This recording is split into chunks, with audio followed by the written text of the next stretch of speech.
زمانہ علی اصغر ہونا، مجلس شہ میں میرا برسرے منبر ہونا، عمر بھر غیرت انسان کو ڈسے گا یہ سوال، عمر بھر غیرت انسان کو ڈسے گا یہ سوال، بنت زہرا تیرا بلوے میں کھلے سر ہونا، مجلس شہ میں میرا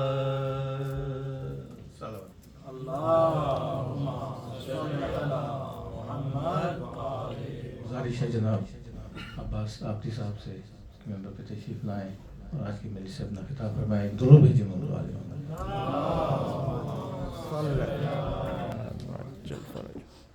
رحم الله عبد من قرأ الفاتحة. الرحمن الرحيم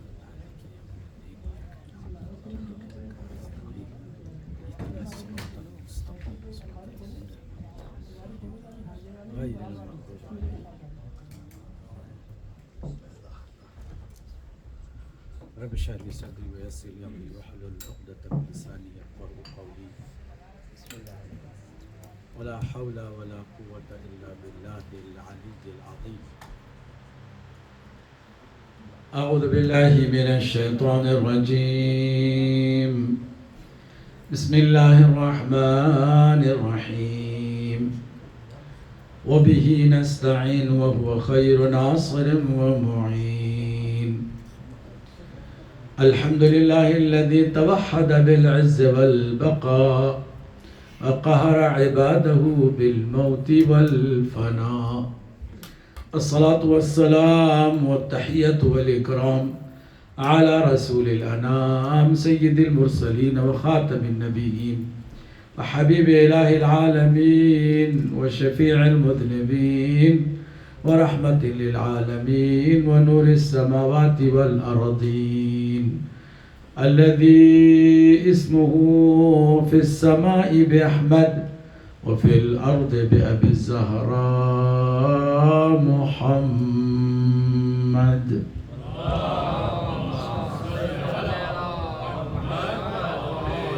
أهل بيته الطيبين الطاهرين المعصومين المظلومين المنتجبين المكرمين الميامين، الذين أذهب الله عنهم الرجس وطهرهم تطهيرا.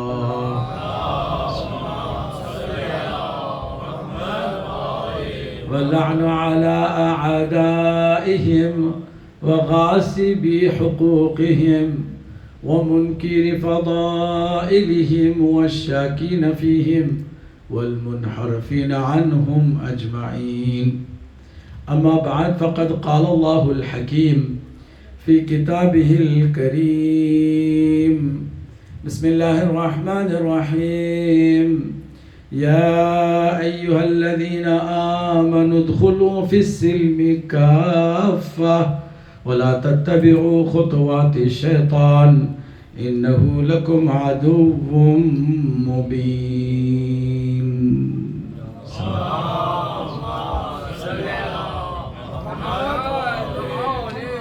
آپ کو اگر برا نہ لگے تو مجلس کی زینت بنے، بالکل آگے جگہ خالی ہے، تھوڑا سا مجلس کا ماحول بھی بنے اور انشاءاللہ توجہات آپ کی زندہ بیدار اور جاگتی بھی ہو تاکہ آج کی اس مجلس کا بھی حق ادا کیا جا سکے. محمد وآل محمد بلندر صلوات. اللہم صلی علی محمد. نعرہ حیدری. اللہ آپ کو سلامت رکھے. اور یہی ہم سب کے پاکیزہ جذبات ہیں کہ جو ہماری نجات کا سبب بنتے ہیں، ورنہ دنیا دنیا داری میں لگی ہوئی ہے، دنیا میں غفلت کا ایک عجیب و غریب ماحول ہے. اس غفلت میں لوگ گرفتار ہیں، سمجھتے ہیں کہ وہ جی رہے ہیں، حقیقت میں وہ چلتی پھرتی لاش کی طرح سانسیں لے رہے ہیں. زندگی تو حقیقت میں اس کی ہوتی ہے کہ جو زندگی کے مقصد کے ساتھ زندگی کرے. اور زندگی کا مقصد کیا ہے کہ ہم جس نے ہمیں پیدا کیا ہے اس کے راستے پر چلیں. اور اس کے راستے پر چلنے کے لیے دو اہم چیزوں کا سہارا ضروری ہے. ایک کا نام ہے عقیدہ اور دوسرے کا نام ہے عمل. عقیدہ اور عمل، انہی دو چیزوں سے ہم اللہ کے راستے پر چل کر کے اپنے مقصد تک پہنچ سکتے ہیں. ہم بیکار خلق نہیں ہوئے ہیں، ہم عبث خلق نہیں ہوئے ہیں، فضول اور بے معنی زندگی ہماری نہیں ہے. ہر چیز کا اگر اللہ نے فائدہ رکھا ہے تو ہمارا بھی بہت بڑا مقصد ہوگا. اور ہمارا مقصد کیا ہے کہ کائنات کو اللہ نے خلق فرمایا تو آپ کے لیے خلق فرمایا. آپ اتنے امپورٹنٹ ہیں کہ باقی تمام مخلوقات کی خلقت کا مقصد انسان ہے. یہ چاند، ستارے، سورج اور یہ کہکشاں، یہ زمین کے نظارے، اور پھر دریا اور دریا کی روانیاں، سمندر کی مچھلیاں، یہ شجر، حجر، درخت، یہ سب کچھ آپ کے لیے ہے. وَسَخَّرَ لَكُم مَا فِي السَّمَاوَاتِ وَمَا فِي الْأَرْضِ. اللہ فرماتا ہے ہم نے زمین و آسمان میں جو کچھ بھی پیدا کیا ہے تمہارے اختیار میں رکھ دیا ہے، تمہاری خدمت میں لگے ہوئے ہیں. سورج آپ کی خدمت میں ہے، چاند آپ کی خدمت کر رہا ہے، ستارے آپ کی خدمت کر رہے ہیں، زمین کا ایک ایک دانہ آپ کے لیے اگتا ہے. یہ رونقیں آپ کے لیے ہیں، یہ رنگتیں آپ کے لیے ہیں، یہ چشم اور یہ چشمے اور یہ ساری چیزیں آپ کے لیے ہیں. مگر سوال یہ ہے کہ آپ خود کس کے لیے ہیں؟ ہمارا کوئی مقصد نہیں ہے. یقیناً مقصد ہے تو بہت بڑا مقصد ہے. گائے کا جتنا مقصد ہے اس سے بھی بڑا ہے، گھوڑے کے مقصد سے بھی بڑا مقصد ہے، ہاتھی کے مقصد سے بھی بڑا، بلکہ سورج کا بھی جو مقصد ہے اس سے بھی بڑا آپ کا مقصد ہے. اور کائنات جتنی ہے، ساری کائنات کی خلقت کا بھی ماحصل اور مقصود آپ کی ذات کو اللہ نے قرار دیا ہے بحیثیت انسان. آپ کس کے لیے ہیں؟ اللہ سبحانہ وتعالیٰ نے اس کو واضح طور پر بتایا ہے کہ تم کو ہم نے خاص مقصد کے لیے خلق کیا ہے.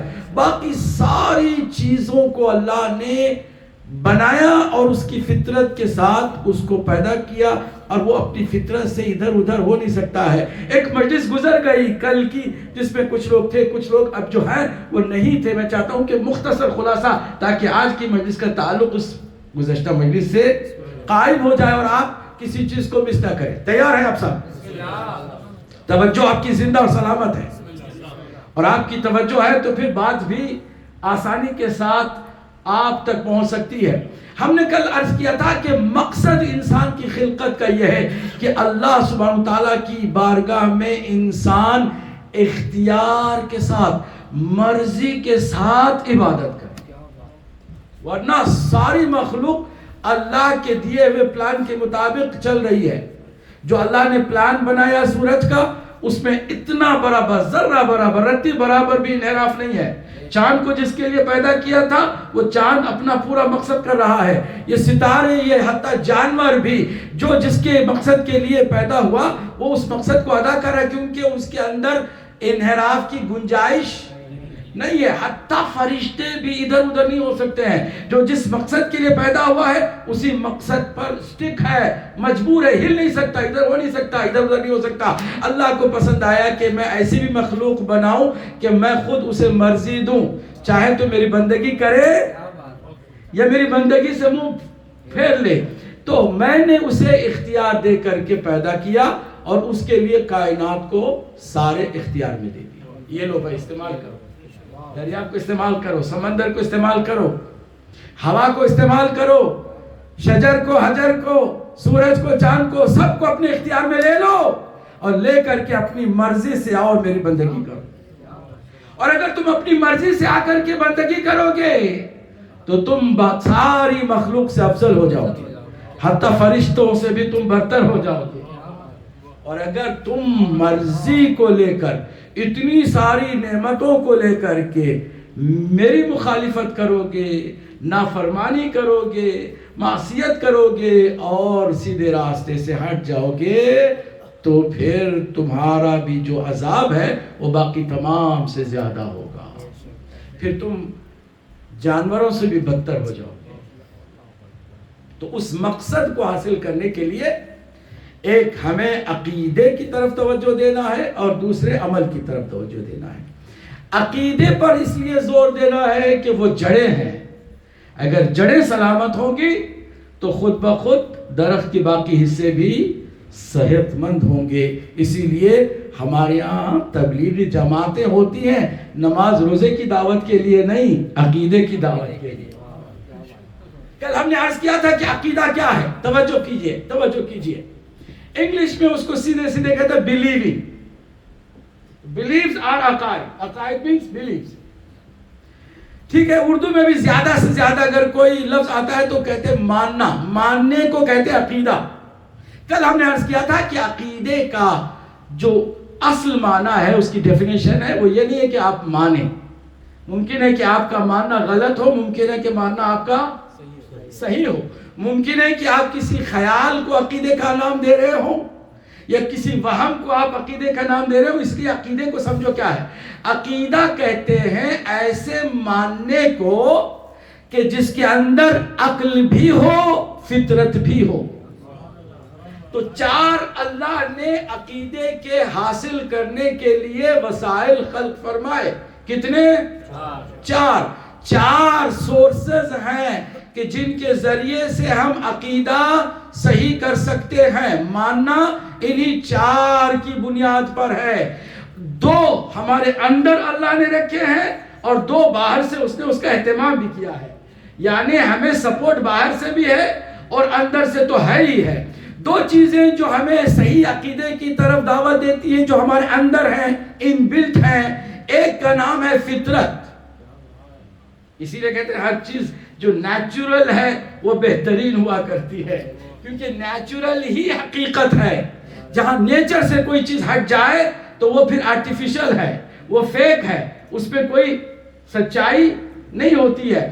تو پہلی چیز ہے فطرت، اور اس لحاظ سے اللہ نے ہر انسان کو فطرت کے مطابق خلق فرمایا ہے۔ کل مولود یولد علی فطرت الاسلام۔ اگر اس معنی کو سمجھ کے چلے تو کتنا لطف آئے گا کہ کائنات کی ہر شے حقیقت میں مسلم ہے۔ بات سمجھ میں آ رہی کچھ کہ نہیں آ رہی؟ ہر شے مسلم ہے۔ زمین مسلمان ہے، آسمان مسلمان ہے، سورج مسلمان ہے، چاند مسلمان ہے، پتھر مسلمان ہے، اور جس کی تم پوجا کرتے ہو وہ بت بھی مسلمان ہے۔ میرے ساتھ چل رہے نہیں چل رہے؟ بتائیں کسی کو اس میں کوئی دقت ہو رہی ہے کیا؟ بہت سمپل ہے۔ کیا مطلب ہے اس کا؟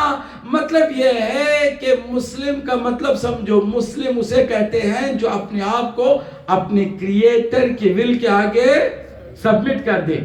The one who submits himself or itself to the creator is a Muslim۔ مسلم کا مطلب سرنڈر ہو جانا۔ اب بتاؤ ہر چیز اللہ کی مرضی کے مطابق چل رہی کہ نہیں چل رہی؟ چل رہی، تو پھر ہر چیز کیا ہوئی؟ بولیے نا، مسلمان۔ ہر چیز مسلمان۔ تو ہماری بھی بنیادی طور پر جس فطرت پر پیدا ہوئے وہ مسلمان ہے، اسی لیے پاک ہے، اسی لیے گناہ کے ساتھ نہیں ہے۔ جو بچہ پیدا ہوتا ہے، چاہے وہ ہندو کا ہو، چاہے سکھ کا ہو، چاہے عیسائی کا ہو یا یہودی کا ہو، وہ بچہ مسلمان ہے، اس لیے کہ فطرت کے مطابق پیدا ہوا ہے، اس کے اندر اسلام ہے اور پاکیزگی ہے۔ اس کی یہی وجہ ہے کہ ننھے بچے اس کو آپ اٹھا کے سونگیے تو خوشبو آتی ہے۔ اب میرے ساتھ چل رہے نہیں چل رہے؟ یہ خوشبو کہاں سے وہ بچہ لے کے آیا ہے؟ وہ خوشبو اس کی پاک دامنی کی اور پاکیزگی کی دلیل ہے۔ وہ پاک ہے، گناہوں سے آلودہ نہیں ہوا ہے، اس لیے اس کے اندر خوشبو ہے۔ تو وہ بچہ چاہے کسی کا بھی ہو، ہمارے نزدیک وہ کیا ہے؟ کہیے مسلمان ہے, آپ میرے ساتھ چلنے کے لیے تیار نہیں ہے تو میں کیا کروں گا؟ میں آپ کو ساتھ لے کے ہی جانا چاہتا ہوں. آپ میں سے کسی ایک کو بھی میں مس کرنا نہیں چاہتا, اس کو میں چھوڑ کے آگے نہیں جانا چاہتا. ہر ایک کو ساتھ جب چلنا ہی ہے تو کیوں نہ سب کو لے کے چلیں, ہے نا؟ اس لیے میں زور دیتا ہوں کہ آپ توجہ دیں. تو مسلمان تو ہم فطری طور پر ہیں, ٹھیک. نمبر 1 فطرت. اگر عقیدہ فطرت کے مطابق ہے تو صحیح ہے, فطرت کے خلاف جائے تو پھر صحیح نہیں ہے. نمبر 2 عقل. اللہ سبحانہ وتعالیٰ نے ہمیں عقل عطا کی ہے, فطرت کے علاوہ عقل. عقل کے اندر اتنی کیپیسٹی ہے کہ بہت ساری چیزوں کے اچھے برے ہونے کو سمجھ سکتی ہے. جنگل میں بھی کوئی رہتا ہے جس کو کسی کتاب سے بھی کوئی تعلق نہیں, کسی ایک موعظہ کرنے والے کے ذریعے سے بھی وہ موعظہ نہیں سنتا, کوئی اس کو پریچ کرنے والا بھی نہیں ہے, مگر وہ جنگل میں رہنا والا بھی جانتا ہے کہ جھوٹ بولنا بری بات ہے, سچ بولنا اچھی بات ہے. یہ کیوں ایسا ہے؟ اس لیے کہ اس کی عقل کہہ رہی ہے. کسی کو دھوکہ دینا بری بات ہے اور کسی کا دھوکہ دیے بغیر ساتھ دینا اچھی بات ہے. کسی کی مدد کرنا اچھی بات ہے, کسی کو تکلیف پہنچانا کہیے بری بات ہے. یہ کون کہہ رہی ہے؟ ہماری عقل کہہ رہی ہے. عقل کو اسی لیے اللہ نے جسم کے اندر ہے مگر ٹاپ جگہ پر اسے رکھا ہے. اللہ سبحانہ وتعالیٰ نے کام ہمارے پاؤں بھی کرتے ہیں, ان کی بھی ضرورت ہے. انگوٹھا بھی بہت امپورٹنٹ چیز ہے, اس کا ایک ناخن بھی بہت امپورٹنٹ ہے کیونکہ اس کی ریپلیسمنٹ نہیں ہو سکتی ہے. ہر چیز بہت امپورٹنٹ ہے مگر اللہ نے جسم کو بھی ایسے بنایا ہے, سبحان اللہ, اس نے ہمارے جسم کو بھی ایسے بنایا ہے کہ ہم راست قامت ہیں. پہلے تو یہ کہ باقی جانوروں کی طرح ہمارا سر زمین کی طرف جھکتا نہیں ہے. سارے جانوروں کو دیکھو, 4 پاؤں ہے مگر ان کا سر نیچے کی طرف ہے.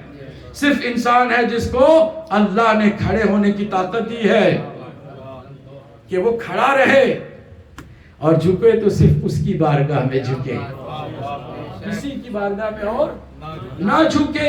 تو اللہ نے ایک بہت خوبصورت حسین جس ہمیں عطا کیا, اس میں ہر چیز کی ضرورت ہے مگر پریارٹیز کیا ہے؟ سب سے زیادہ امپورٹنٹ چیز انسان کی کیا ہے؟ ابھی ہم بات کر رہے تھے بھائی, بولیے. عقل ہے, اس لیے اس کو ٹاپ میں رکھا. جیسے بادشاہ ہے, عقل حکم کرتی ہے حکم, جو صحیح ہے وہ کہتی ہے صحیح ہے, جو غلط ہے کہتی ہے غلط ہے. ممکن ہے کہ زبان سے آپ نہ کہیں, کسی سے جھگڑا آپ کر کے چلے گئے, بستر پہ لیٹے, آپ کی عقل نے آپ کو کہا غلط کیا تم نے, کیوں تم نے جھگڑا کیا. وہ جو آپ کے اندر پچھتاوا پیدا ہوتا ہے نا, یہ کہیں باہر سے نہیں آیا ہے, تمہاری عقل ہے جو تمہیں سمجھا رہی ہے. عقل کی اتنی امپورٹنس ہے, جی ہاں اتنی امپورٹنس ہے عقل کی. تو عقل پر ہی یہ پورا اشرا ہو سکتا ہے, اور کیا ہے, اشرا پورا ہوا ہے. ہم اس کا خلاصہ آپ کے سامنے رکھ رہے ہیں. عقل کی بہت زیادہ اہمیت, اسی لیے ہمارے یہاں اہل بیت کے ماننے والوں کے یہاں عقل کو پیغمبر باطنی کہا جاتا ہے, internal messenger of Allah subhanahu wa ta'ala, to guide you, to make you and keep you on the right side. یہ ہے ہماری عقل. تو فطرت بھی ہمارے اندر ہے, عقل بھی ہمارے اندر ہے. تو اگر عقیدہ کوئی ان دو کے ساتھ ہے تو عقیدہ ہے, ورنہ وہم ہو سکتا ہے, خیال ہو سکتا ہے, نظریہ ہو سکتا ہے, کچھ بھی ہو سکتا ہے, مگر عقیدہ کہیے. باقی اللہ نے انہی 2 چیزوں کی تقویت کے لیے, انہی 2 چیزوں کو مضبوط کرنے کے لیے ایکسٹرنل گائیڈنس کا بھی انتظام کیا. 2 اور چیزیں, ایک کا نام ہے قرآن اور دوسرے کا نام ہے اہل بیت. صلوات پڑھ سکتے ہیں آپ؟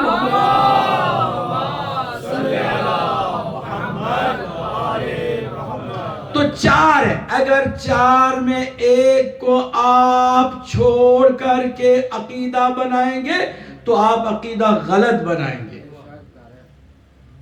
عقیدہ صحیح بنا نہیں سکیں گے. عقل کو چھوڑ کے خالی آپ حدیث کا سہارا لیں گے, جھوٹی سچی بہت ساری حدیثیں آپ کی کتابوں میں آ گئی ہیں, آپ نے کہا جناب حدیث ہے تو ہم کو ماننا پڑے گا. عقل کہتی ہے کہ یہ بات ہو نہیں سکتی، کیونکہ جس کی حدیث تم سنا رہے ہو وہ خود عقل کل ہے، وہ سراپا عقل ہے، عقل کے خلاف جا نہیں سکتا ہے. ہمارے نبی کو خود نبی نے فرمایا کہ سب سے پہلے اللہ نے جو خلق فرمایا وہ میرا نور ہے. پھر فرمایا اللہ نے سب سے پہلے جو پیدا کیا وہ عقل ہے. توجہ ہے کہ نہیں ہے؟ کہا کہ یہ دو الگ الگ چیزیں کا نہیں، مجھی کو عقل کہا جاتا ہے، مجھی کو نور.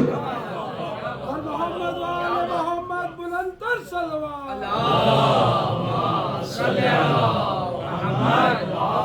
دیکھیں آپ کی صلوات سے بھی مجھے اندازہ ہو جاتا ہے کہ آپ سننے میں کتنے زیادہ چوکنا اور پورے موڈ میں ہیں اور کتنے آپ سستی دکھانے والے ہیں. تو یہ ساری باتیں صلوات سے بھی سمجھ میں آتی ہیں. صلوات ایک بہت خوبصورت عبادت ہے جو ہم مسلسل کرتے جاتے ہیں اور بھرپور ثواب جس کا آپ کو اور مجھے بھی اندازہ نہیں ہوتا. ہماری جھولیاں بھر چکی ہوتی ہیں، ہمیں پتہ بھی نہیں چلتا. پھر ایک ایک اس کا ثواب جب ظاہر ہوتا ہے قیامت کے دن ہم حیران رہ جاتے ہیں. اچھا اگر اتنا ثواب تھا کاش ہم بہت جاندار صلوات پڑھتے محمد و آل محمد. امام زمانہ بلندر صلوات.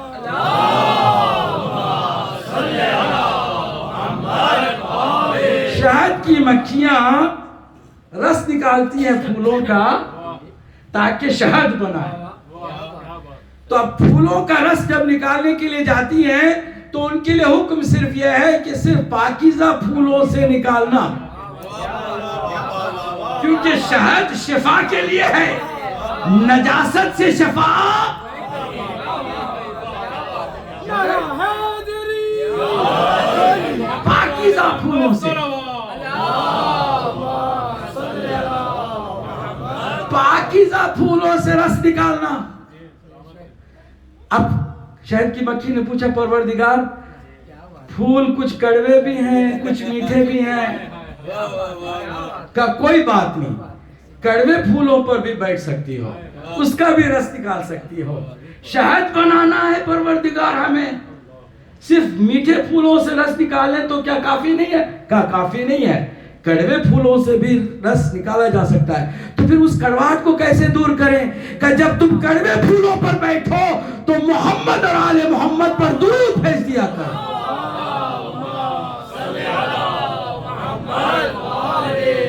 کڑوے پھولوں پر وہ جو مکھیاں شہد کی بیٹھتی ہیں اور درود پڑھتی ہیں تو وہ جو رس ہے کڑوا میٹھا ہو جاتا ہے. جب رس کڑوے پھول کا میٹھا صلوات سے ہو سکتا ہے تو آپ کے دلوں سے جو کڑواہٹ ہے کدورتوں کی وہ دور نہیں ہو سکتی. اس کو دور کرنے کے لیے صحیح صلوات پڑھ دیں محمد و آل.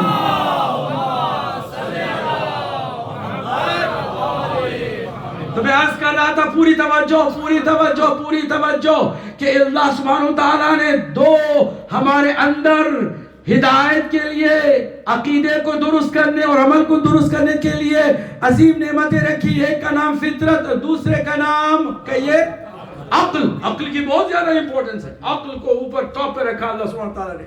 پھر دیکھیے ساری چیزوں کی ضرورت ہے مگر ہر ایک کو اس کے مقام پہ اللہ نے رکھا. عادل ہے، عادل ہے، عقل کو ٹاپ پہ رکھا مگر وہ چیز کہ جو اللہ کے سجدے کے لیے اللہ نے بنائی ہے اس کے بعد فوراً اسے رکھا جسے پیشانی کہا جاتا ہے. اور آپ کو معلوم ہے کہ آپ کے شکم شریف کے ذریعے سے آپ کا قیامت کے دن تعارف نہیں ہونے والا ہے. آپ کے سکس پیکس کے ذریعے سے آپ کا تعارف ہونے والا نہیں ہے. فرمایا جنت میں جانے والے وہ لوگ ہوں گے جو قائد قر المحجلین کے پرچم تلے ہوں گے. کہ یہ قائد قر المحجلین کون ہے؟ کہا جو چمکتی پیشانی والے ہوں گے. علی کل ایمان حیدری. چمکتی پیشانی والے جو ہوں گے اس کا جو قائد ہوگا وہ علی قائد غر المحجلین. تو آپ کی شناخت جو ہے وہ پیشانی سے ہے. پھر آپ کے لیے سب سے اہم چیز دیکھنا ہے، بصارت ہے، ویژن ہے. ویژن کے بغیر انسان انسان نہیں ہوتا، 2 قدم چلنے سے قاصر ہے. ویژن نہ ہو تو 2 قدم بھی چل نہ سکے، اس لیے اس کے بعد اللہ نے آنکھوں کو سجا کے رکھا. 2 آنکھوں کی ضرورت ہے تو دونوں کو اتنا بیلنس اللہ نے رکھا کہ اگر کوئی ایک آنکھ اونچ نیچ اس میں ہو جاتا ہے تو لوگ اسے کہتے ڈیزیبلڈ ہے. کہتے کہ نہیں کہتے؟ آگے اللہ سبحانہ وتعالیٰ نے ناک سونگنے کے لیے رکھی ہے، اس کے ساتھ ہی یہ بہت امپورٹنٹ برابر مساوی حیثیت رکھتے ہیں. کان بھی سننے کے لیے اللہ نے رکھے تو وہ بھی 2 ہیں، دونوں برابر ہیں، اس میں بھی چھوٹا بڑا کوئی نہیں ہے. اسی طرح چیزوں کو اللہ نے ضرورت کے ساتھ ساتھ اہمیت کو مینٹین کرتے ہوئے پہنچایا. شکم شریف بعد میں تشریف لاتا ہے، اس کے بعد پھر باقی اعضاء و جوارے. صلوات پڑھ دے محمد و آل محمد. تو واپس آتے 2 چیزیں، ایک فطرت، دوسرے عقل. اور 2 چیزیں اللہ نے باہر سے بھی ہمارے ہدایت کا انتظام فرمایا ہے. ایک کا نام قرآن مجید ہے، ہدایت کا سرچشمہ ہے، بہترین کتاب ہدایت ہے، شفا ہے، تذکرہ ہے، بیان ہے، تبیان ہے، حکیم ہے، کریم ہے، مجید ہے، مبین ہے، اور یہ مکنون ہے. یہ ایک ہی قرآن ہے جس کے اللہ نے 80 نام دیے ہیں. قرآن مجید میں 80 نام قرآن مجید کے لیے خود اللہ نے دیے ہیں. یہ کتاب وہ ہے. ایک نام کبھی ٹکراتے ہیں معنی کے اعتبار سے. اس کو اللہ نے کہا یہ کتاب مبین ہے، دی اوپن بک، کھلی ہوئی کتاب. اور اسی قرآن میں اللہ نے اس کا نام رکھا کتاب مکنون، ڈھکی ہوئی کتاب. کھلی ہوئی بھی ہے، کوئی اور کتاب نہیں ہے جو ڈھکی ہوئی ہے، وہ بھی یہی ہے. کتاب مبین بھی یہی، کتاب مکنون بھی کہیے. پروردگار نام 2، کتاب 1، دونوں کے معنی متضاد. ایک کھلی ہوئی کو کہتے ہیں، ایک ڈھکی ہوئی کو کہتے ہیں. یا کھلی ہوگی یا ڈھکی ہوگی. ڈھکی ہوگی تو کھلی نہیں ہو سکتی، کھلی ہے تو پھر ڈھکی نہیں ہو سکتی. کہا کیوں نہیں؟ اگر قرآن کو اہل بیت سے لوگے تو کھلی ہوئی کتاب ہے.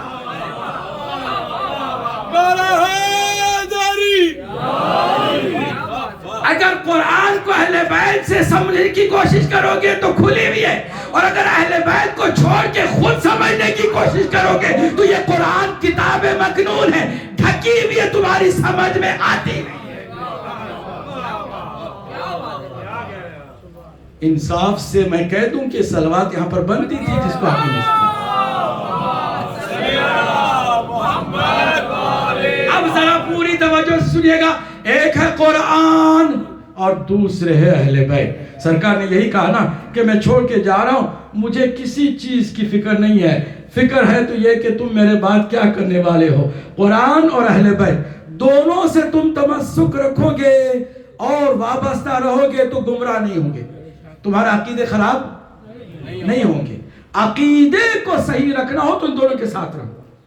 یہ دونوں ساتھ رہیں گے تو عقل بھی ساتھ ہو جائے گی، فطرت بھی ساتھ ہو جائے گی، تو پھر یہ چاروں کا تمہیں سہارا ملے گا.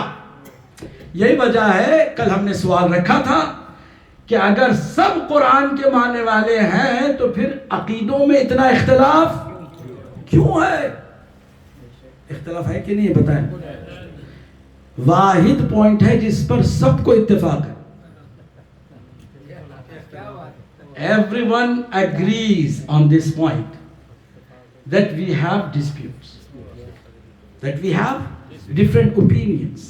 We are not in one way, in one goal. We have different ways. ٹھیک، یہ سب ہے. سرکار کی حدیث بھی سنا دیتے ہیں، اور مزے کی بات ہے ہر فرقہ سناتا ہے حدیث کہ میرے بعد سرکار نے فرمایا یہودیوں نے حضرت موسیٰ کے بعد مختلف فرقوں میں بٹ کر کے 71 فرقے بن گئے ان کے درمیان. اس پہ ایک صحیح، باقی سب کہیے جہنمی، ہلاک ہونے والے.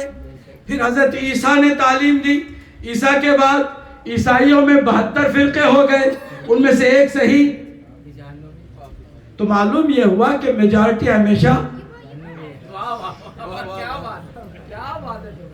میجارٹی غلط رہی ہے, غلط ہوتی رہی. ٹوٹل آج کی دنیا کی ڈیموکریسی کے خلاف.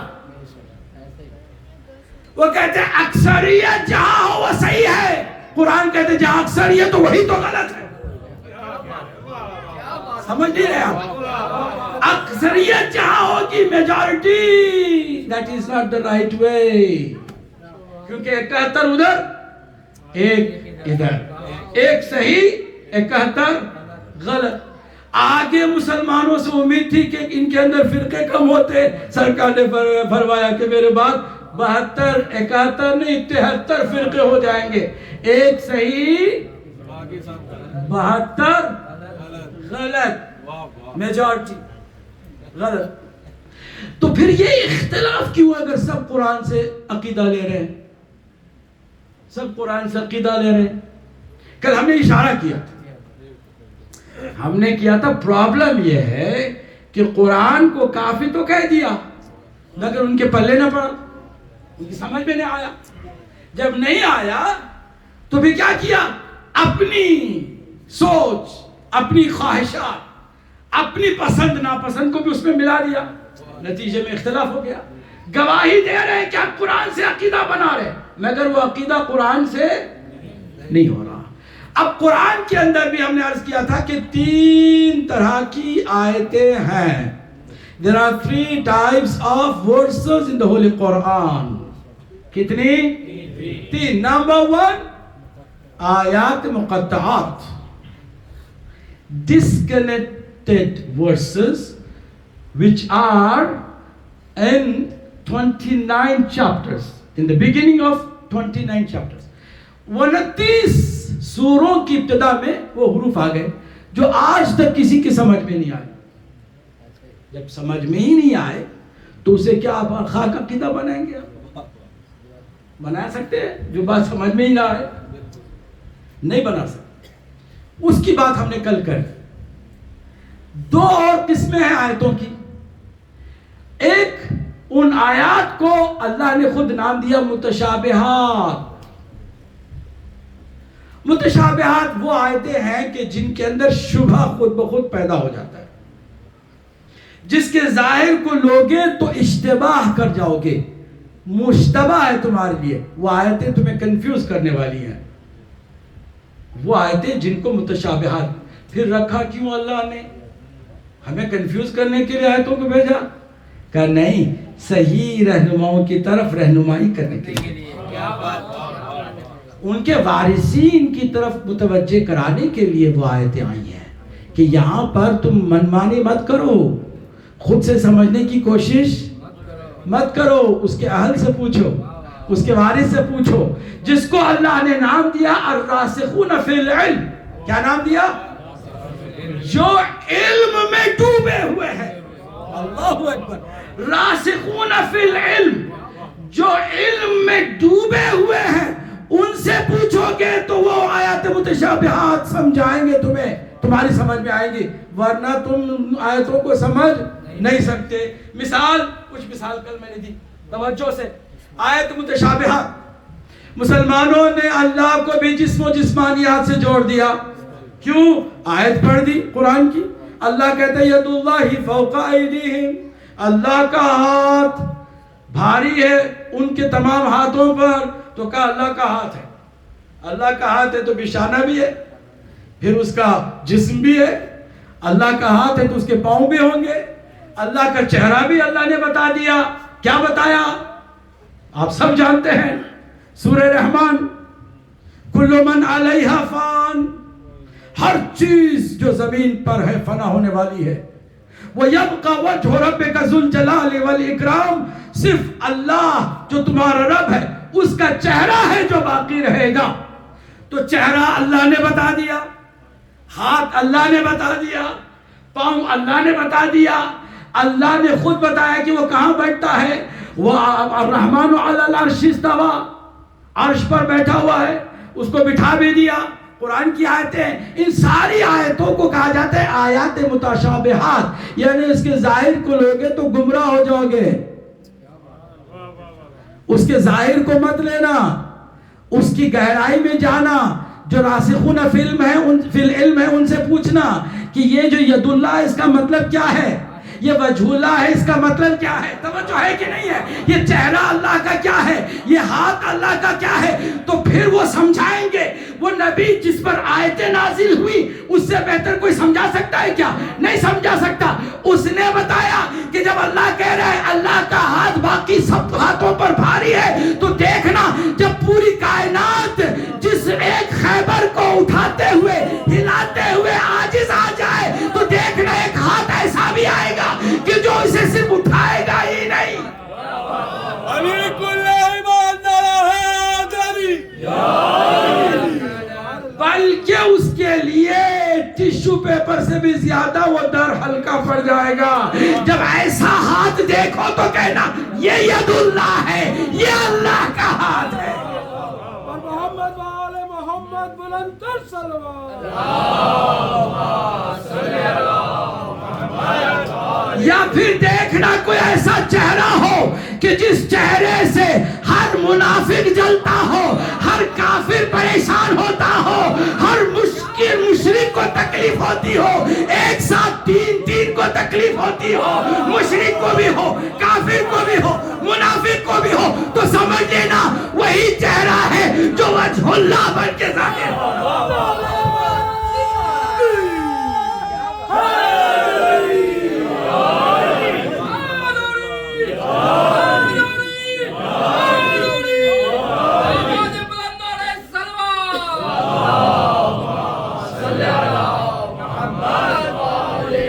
لہذا جسم و جسمانیات کے علی والے قائل نہیں ہیں۔ اللہ اگر جسم رکھے تو وہ اللہ نہیں ہے۔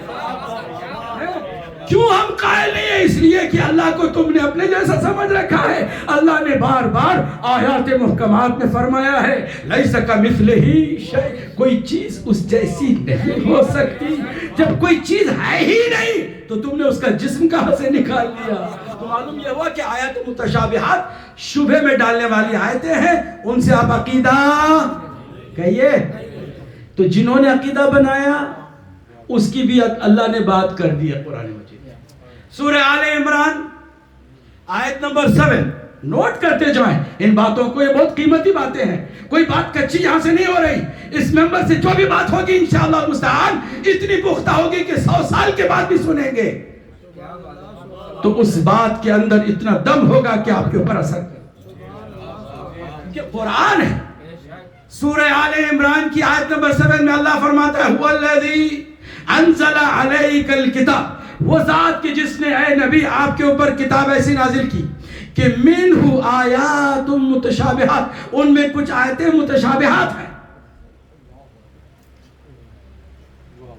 کچھ متشابہات ہیں، شبہ میں ڈالنے والی ہیں، اور ان آیتوں سے کوئی عقیدہ بنانے والا ہے تو وہ ہے کہ جن کے دلوں میں مرض ہے، بیماری ہے، وہ جان بوجھ کر فتنہ پیدا کرنے کے لیے ان آیتوں سے عقیدہ بناتے ہیں۔ وَأُخَرْ آیات محکمات، اور کچھ آیتیں ہیں جو بہت محکم ہیں۔ محکم آیتوں میں اور متشابہ آیتوں میں فرق کیا ہے؟ آیات متشابہات وہ ہیں کہ جن کے ظاہر کو لوگے تو گمراہ ہو جاؤ گے، اس کے ڈیپ معنی کو سمجھنا ہو تو راسخون فی العلم سے پوچھنا ہوگا۔ اور اگر آیات محکمات کی بات کریں تو وہ آیتیں ہیں کہ جو ظاہر ہے وہی باطن ہے، جو باطن ہے وہ ظاہر ہے، اس کے ظاہری معنی کو بھی لے لو گے تو تمہیں نجات مل جائے گی، تمہیں ہدایت مل جائے گی۔ وہ آیات محکمات جیسے توجہ توحید کا ہمارا عقیدہ ہے، آیت محکمہ کیا ہے؟ سورہ اخلاص، سورہ توحید، قل هو اللہ احد، کہہ دیجئے وہ اللہ احد ہے، ظاہر میں بھی احد ہے، باطن میں بھی احد ہے، جو ظاہری معنی ہے وہی باطنی معنی ہے، جو باطنی معنی ہے وہی اللہ الصمد، اللہ صمد ہے، بے نیاز ہے، انڈیپینڈنٹ ہے، وہ کسی پر ڈیپینڈ نہیں کرتا ہے، یہ ظاہر میں بھی ہے باطن میں بھی ہے، اسی کو محکم آیت کہا جاتا ہے۔ محکم آیت لم یلد ولم یولد، نہ وہ جنم دیتا ہے کسی کو، نہ وہ کسی سے جنم پاتا ہے. مطلب یہ انسانوں جیسا نہیں ہے، زاد و ولد سے یہ بہت مبرہ ہے. تو یہ بھی ظاہر میں بھی وہی ہے. وہ جو آخری آیت ہے کہ اس کا کوئی کفو نہیں ہے، اس کی برابری کرنے والا وَلَمْ يَكُنْ لَهُ كُفُوًا احد، کوئی بھی اس کی برابری کرنے والا نہیں ہے.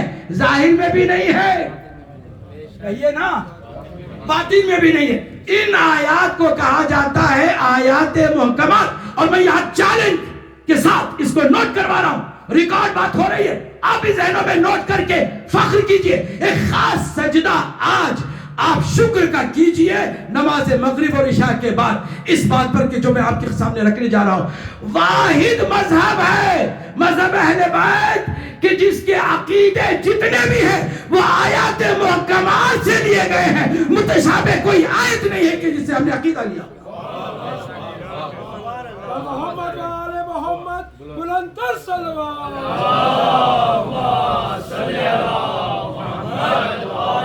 توجہ ہے، رسول اللہ کے لیے ایک آیت متشابہہ ہے اور ایک آیت محکمہ ہے. آیت متشابہ سورہ کہف کی آخری آیت ہے کہ جس میں اللہ فرماتا قل، کہہ دیجئے حبیب، انما انا بشر مثلکم، میں بھی تمہاری طرح بشر ہوں. تم نے کیا کر لیا؟ کہا تو نبی بھی ہماری طرح بشر ہے. یہ آیت متشابہ تمہیں شبہ میں ڈالنے والی ہے، شبہ میں ڈالنے والی ہے. ہم نے اس آیت سے رسول اللہ کو نہیں مانا، بلکہ ہمارا عقیدہ رسول اللہ کا آیت محکمہ سے ہے. آیت محکمہ کیا ہے؟ اللہ فرماتا ہے وَلَقَدْ جَاءَكُمْ مِنَ اللَّهِ نُورٌ وَكِتَابٌ مُبِينٌ. ہم نے تمہیں پاس دو چیزیں بھیجی ہیں، ایک کتاب مبین اور ایک نور. جو نور بن کے آیا وہ ہمارا نبی ہے. علی کل ایماندار ہے داری. محمد آل محمد بلند تر صلوات.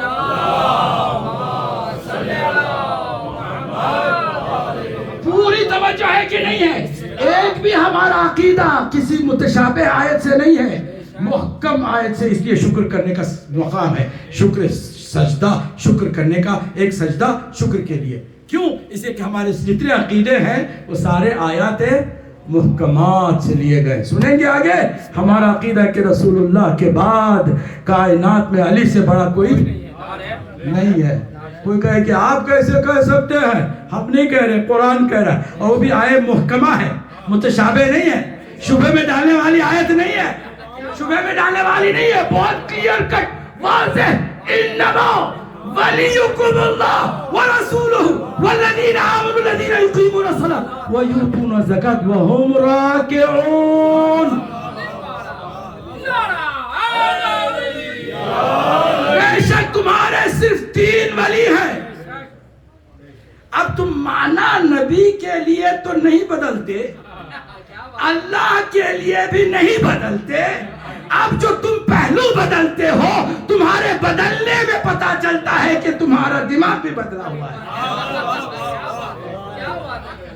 ورنہ جس رو میں اللہ فرما رہا ہے، جس انداز میں فرما رہا ہے، جس لہجے میں فرما رہا ہے، جس فریکوینسی کے ساتھ اللہ فرما رہا ہے، اس میں کوئی بھی معنی میں اختلاف نہیں ہو سکتا. انما ولیکم اللہ، تمہارا ولی اللہ ہے، بس اللہ ہے. ورسولہ، پھر اس کا رسول ہے، اور وہ ہے کہ جو پوری دنیا نے دیکھا کہ جو حالت رکوع میں زکوٰۃ دے. کسی مسلمان پر زکوٰۃ دینے کے لیے رکوع میں جانا ضروری نہیں. رکوع میں جا کر کے زکوٰۃ دو کئی حکم نہیں ہے.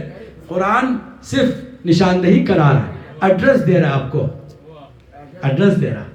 جیسے پوسٹ کوڈ آپ نہیں دیتے کہ میرا گھر فلاں ہے، میرا پوسٹ کوڈ یہ ہے، تو پوسٹ کوڈ سے آپ پہنچ جاتے ہیں نا، کہ نہیں پہنچ جاتے.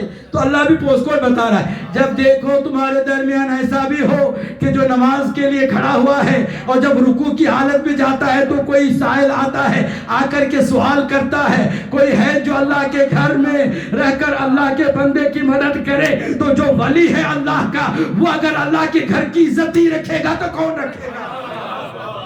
آبرو اللہ کے گھر کی اگر ولی خدا نہ رکھے گا تو کون رکھے گا؟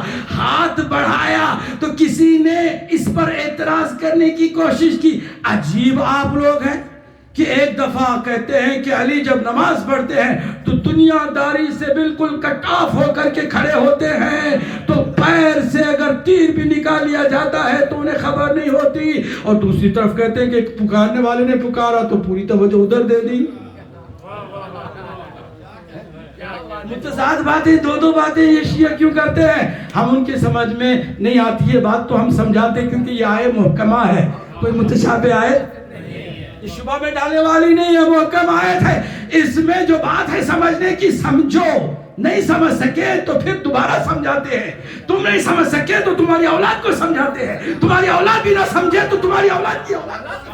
1400 سال سے ہم سمجھاتے آئے ہیں, ان مجلسوں میں ہم سمجھاتے رہیں گے. تو کیا یہ متضاد باتیں ہیں؟ ایک وہ علی جو نماز میں جاتا ہے تو دنیا و دنیا داری سے کٹ آف ہو کر کے ایسی اللہ کی عبادت میں مصروف ہوتا ہے کہ اسے کوئی خبر نہیں ہوتی, یہاں تک کہ کوئی تیر پیر سے نکال لے درد کا بھی اسے احساس نہیں ہوتا. اور وہی علی ہے کہ جو نماز پڑھ رہا ہے تو کوئی آ کے سائل پوچھتا ہے تو اس کی توجہ اس سائل کی طرف بھی چلی جاتی ہے. یہ کیسے ممکن ہوا کہ ادھر توجہ نہیں ادھر پوری توجہ؟ جواب کیا ہے؟ جواب یہ ہے کہ ادھر بھی اللہ کے ساتھ ہے علی, ادھر بھی اللہ کے ساتھ, ادھر بھی اللہ کے ساتھ ہے, ادھر بھی اللہ کے ساتھ ہے. نماز وہی نماز ہے کہ نمازی اللہ کے ساتھ ہو, اللہ سے ہٹ جائے گا تو وہ نماز کہیے نہیں ہے. وہ جو درد تھا اپنا تھا, اس کا خیال علی نے نہیں کیا کیونکہ اللہ کے ساتھ ہے. اور یہاں جو پوچھنے والا پوچھ رہا ہے تو علی سے ایک ذاتی اور پرسنل معاملے میں نہیں پوچھ رہا, وہ پوچھ رہا ہے اللہ کے بندوں سے, اللہ کے گھر میں اللہ کی آبرو کا سوال لے کر.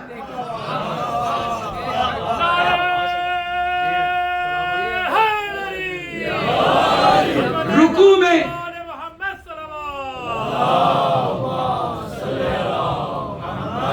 رکوع میں پورا خضوع, پورا خلوص, پوری توجہ دینے کے لیے ذکر رکوع ہے نا. ذکر رکوع کیا ہے؟ سبحان, پڑھیے نا, ثواب آپ بھی حاصل کریں, خالی مجھ پر نہ چھوڑ دیں. کچھ چیزیں آپ بھی ساتھ ساتھ پڑھیں گے تو آپ بھی شامل ہوتے رہیں گے ثواب میں. پڑھنے اور سننے دونوں کا ثواب لینا, خالی سننے کا کیوں ہے نا. سبحان ربی العظیم و بحمدہ, منزہ ہے, پاک ہے وہ میرا رب جو عظیم ہے.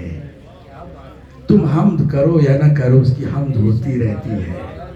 اب اس توجہ کے ساتھ علی کہے اور وہی خدا کہے کہ تم مجھے سبحان کہہ رہے ہو, کوئی پوچھنے والا میرے نام سے پوچھ رہا ہے, تو جتنا ثواب سبحان ربی العظیم کہنے کا اس سے 1000 گنا زیادہ ثواب اس بندے کی حاجت روائی کرنے کا ہے.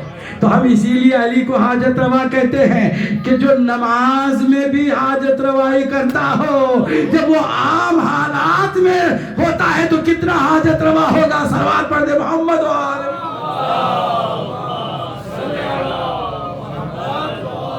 ہم نے عرض کیا نا کہ آپ کے صلوات سے ہم پہچان لیتے ہیں کہ کون کتنا سن رہا ہے اور کتنے حد تک سن رہا ہے. اس کی توجہ ادھر ادھر, بیوی کو وعدہ کیا تھا وہ یاد آ گیا, بچوں سے کچھ کہا تھا وہ یاد آ گیا, اب اسی میں کھویا ہوا ہے. مجلسیں چل رہی ہے, ٹھیک ہے چل رہی ہے.